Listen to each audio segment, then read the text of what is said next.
Well, folks, welcome to LinkedIn Live. I'm your host, Dawn Tiura, and with me in the studio today is Larry Flusser.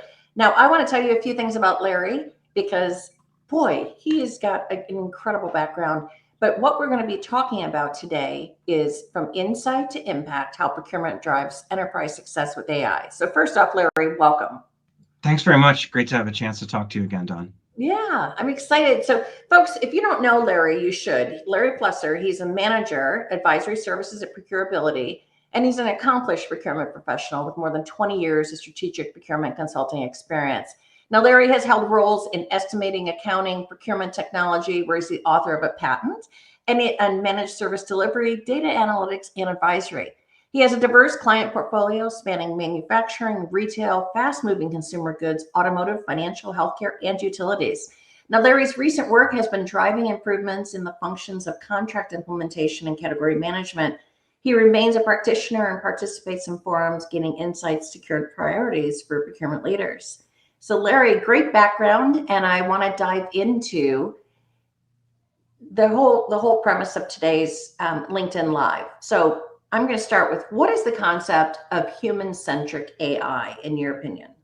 So human-centric AI is AI that focuses on the human that's operating the AI. So in this case, it would be the procurement professional. As it relates to today, we want to talk about the sensitivities, the experience and knowledge of the procurement professional, as opposed to some of the more conventional understandings of AI, which is about reducing the involvement of the human interaction and in some cases even job reduction. So human-centric means we keep the human in the loop, right? That's right.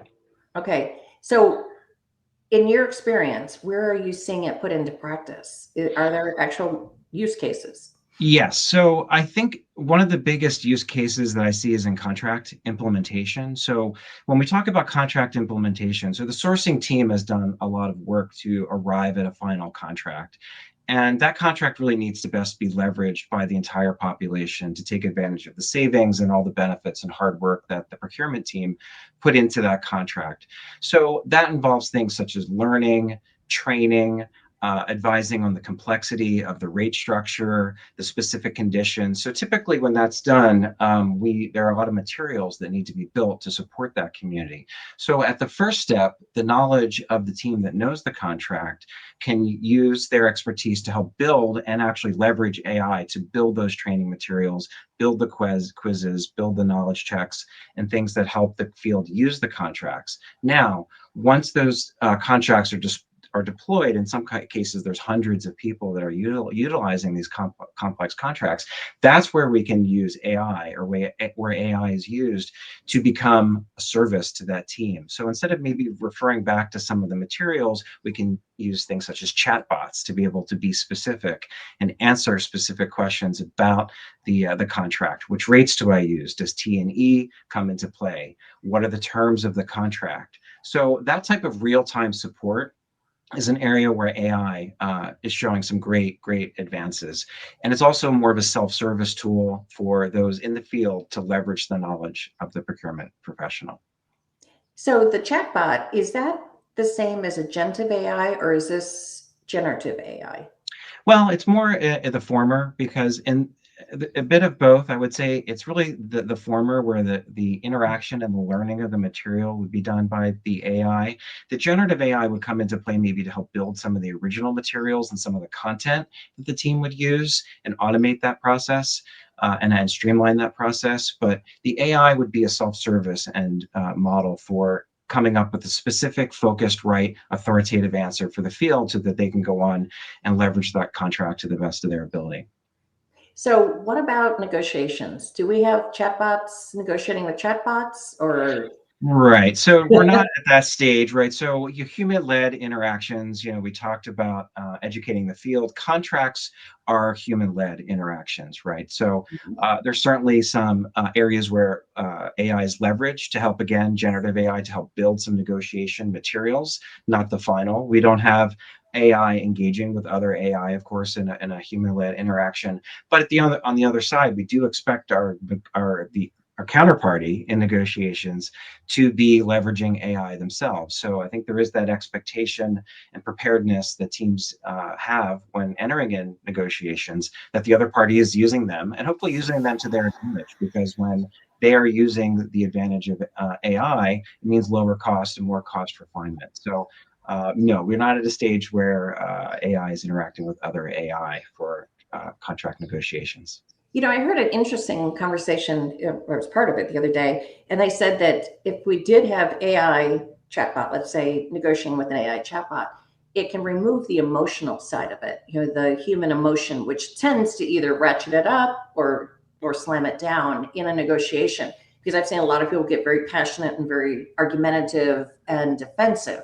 And so with AI, the theory was that a chatbot wouldn't have those human emotions, and it could just be factual versus factual, factual versus factual. Do you put, what do you think about that conversation? So I think that in my experience, contract negotiations certainly have an underlying current of tension and other aspects. There's a lot at stake, right, for both parties. I think when it comes to preparedness, the tools really are focused on more of the analytic and the less emotive type of interactions, and offering things and considerations for and tactics for negotiation. You can ask things such as what would bring to your advantage or what your counterparty may do. So I don't think that I haven't been in a case where the tools are used in the heat of the moment for an interaction between the two parties in negotiations. Yeah, I think that it definitely interests me, but on the same token, I think that I have one executive I was just talking to the other day who said getting someone defensive also might mean getting discounts, and discomfort can bring discounts. If you make the person you're negotiating with uncomfortable, you might be able to get discounts. And I wonder about that, if that's really a true statement or if just fact and logic are the better way to approach it. So I guess we're going to see, because I don't think we're that far away from having chatbot to chatbot. So it'll be interesting in the future. So with that said, though, you're working with procurement leaders all the time, and what are their feelings? What are they saying and doing about their adoption of AI today? So, well, there's mixed things, but in general, ProcureCon has a study that's being released that shows that about 70% of procurement leaders are saying that they're having moderate success with their AI. And really, that's the case where procurement leaders are using the tools to do some tasks that are gaining efficiency. So we're talking about automating things such as invoice crawling, or potentially streamlining or impacting data, but they're not necessarily human-led interactions or things that are tapping into the expertise of the procurement professional. They may be making some tasks and data tasks a little bit faster. So that's where the moderate success comes from. So in this state of procurement report for the second half of 2025, we're also finding that 40% of procurement leaders who were polled are really not satisfied specifically with some of the risk assessment tools. So those are tools that are mining data for understanding the quality and potential risk that suppliers may have for stability, pricing impact, supply steadiness, and so forth. So that's pretty much where people are today. They're experimenting with some of the automation tools, experiencing some moderate success, but not necessarily satisfied with the deployments at this time. And that surprises me, because I would think supplier risk is one of those things that it takes if a human's doing it, going out and doing all the research and looking for risk mitigation, you would think that these tools would be fantastic. To say that 40% are not satisfied, that disappoints me.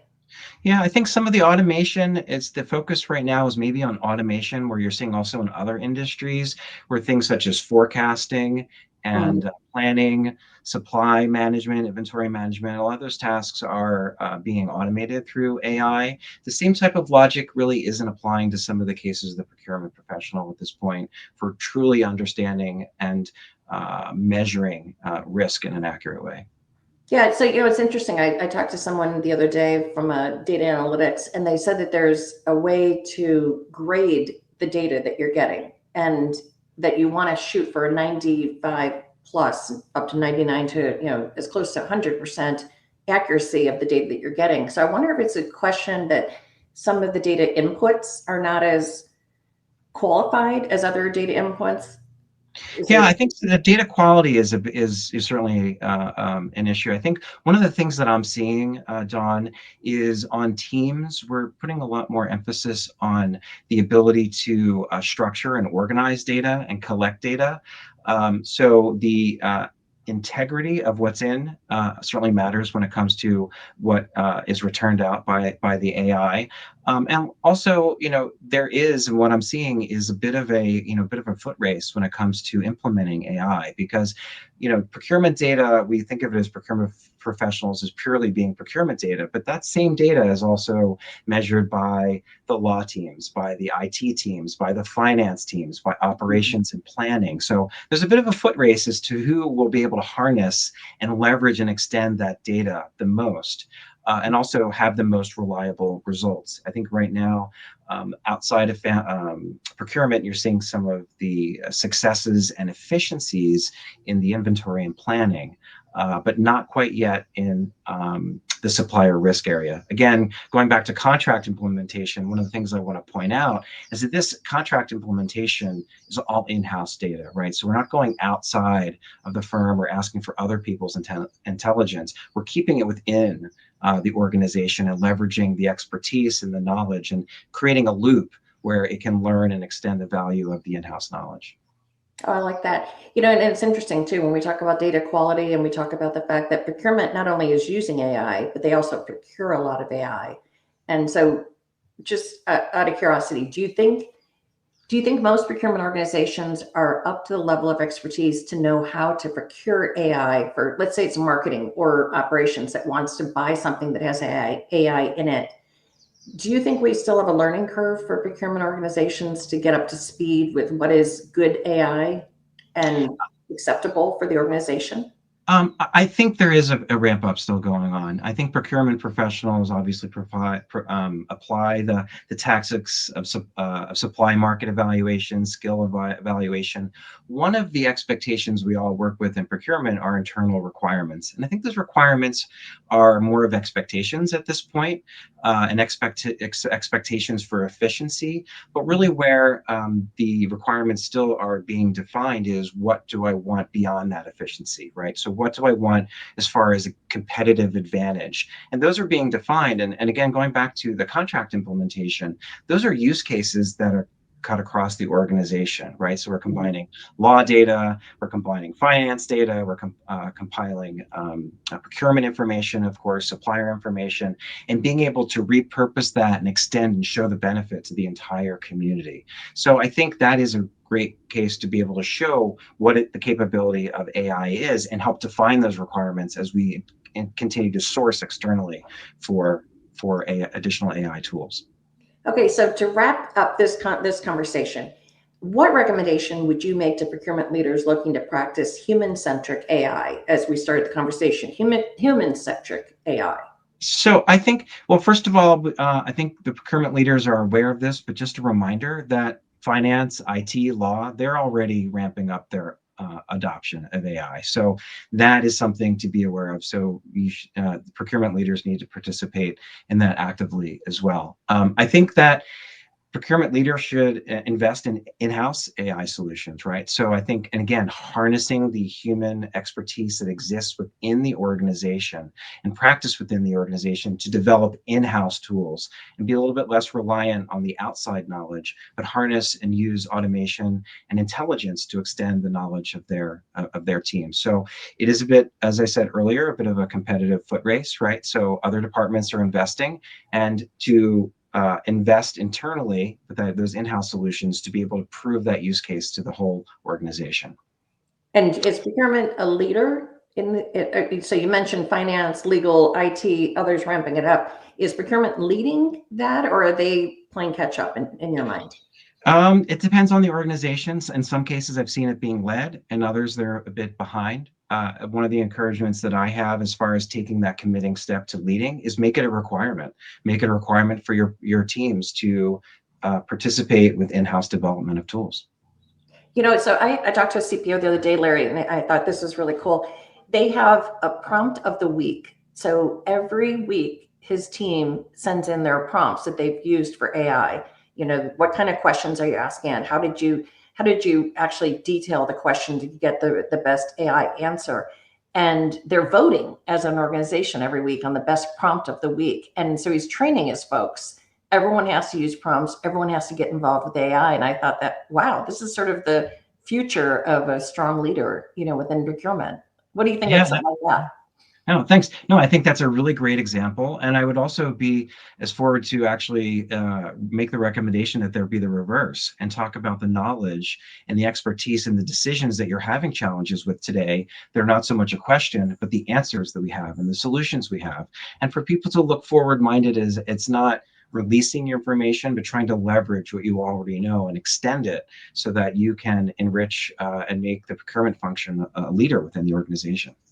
Yeah, so I was playing with it the other day, and I took a pretend category, and I did a Porter's Five Forces. I did a market intelligence assessment, and tried to use just AI to tell me everything I needed to know about a new category. Who are the potential suppliers out there? Where do they differentiate themselves? And I have to be honest with you, I was shocked at stuff that used to take me, another lifetime ago as a consultant, weeks, at least days, if not weeks, to actually, do my research and actually produce. I'm getting 70% there in minutes instead these days. So it was really fun just to sort of do a potential category assessment, with AI. So I think the value of it, and especially if you have human interaction with the AI, because it definitely isn't there, it's not going to replace us yet, and may never. And I think the best thing it would have done for me in my career is that it would have freed me up to do more strategic thought leadership versus the grunt work that I had to do in the past. I mean, is that sort of how you see it balancing out? I think I do in some ways. I think that, again, to the 70% or so that are seeing moderate success or seeing some gains in that area and in some of the efficiencies. But I do agree with you. I think that another area where I've seen some progress is actually, again, leveraging internal knowledge, where we're often required to give executives briefs on contracts, which is what is the rate increase history? What are the payment terms? How much has been spent under contract? And even those very important critical statistics sometimes can be very cumbersome to find within existing systems, and also find with confidence that they're actually latest, up to date, that reflects the latest order, that reflects the latest knowledge, so that procurement leaders can make their decisions. So I think that is an area where, again, that automation and that reliability will really extend the knowledge of the procurement professional within the organization to do more of the human-centric activities we've talked about today. Absolutely agree. So, folks, this is Larry Flusser. Now, Larry, a manager in advisory services at ProcureAbility. And in our conversation today, we've been talking about how to apply AI to strengthen your contract execution, change management, supplier collaboration. So, Larry, I'd love to invite you back, because a year ago, we wouldn't have had this conversation. It would have been theoretical still. And now we've got concrete examples. So I'd love to invite you back in the future to talk about how much further we have grown as a procurement organization. In your opinion, I would love to have you back. So will you be open to that? Absolutely. Thank you very much for that forward-looking invite. And I would certainly look forward to revisiting what we talked about today and seeing where things are at that point. Perfect. So, folks, that was Larry Flusser from ProcureAbility. If he's not in your online Rolodex, reach out to him. Make sure that you connect with him. Larry is a really nice person on top of that. So he's approachable. You can talk to him. You can ask him questions. And Larry, you've always been so receptive to people talking to you and asking you. So I'm going to open it up to the world to reach out to you and make sure you're part of their world as well. Thank you, Don. And folks, you have a wonderful day, and hopefully you'll tune in again for a LinkedIn Live very soon. Have a great day, great evening, wherever you are.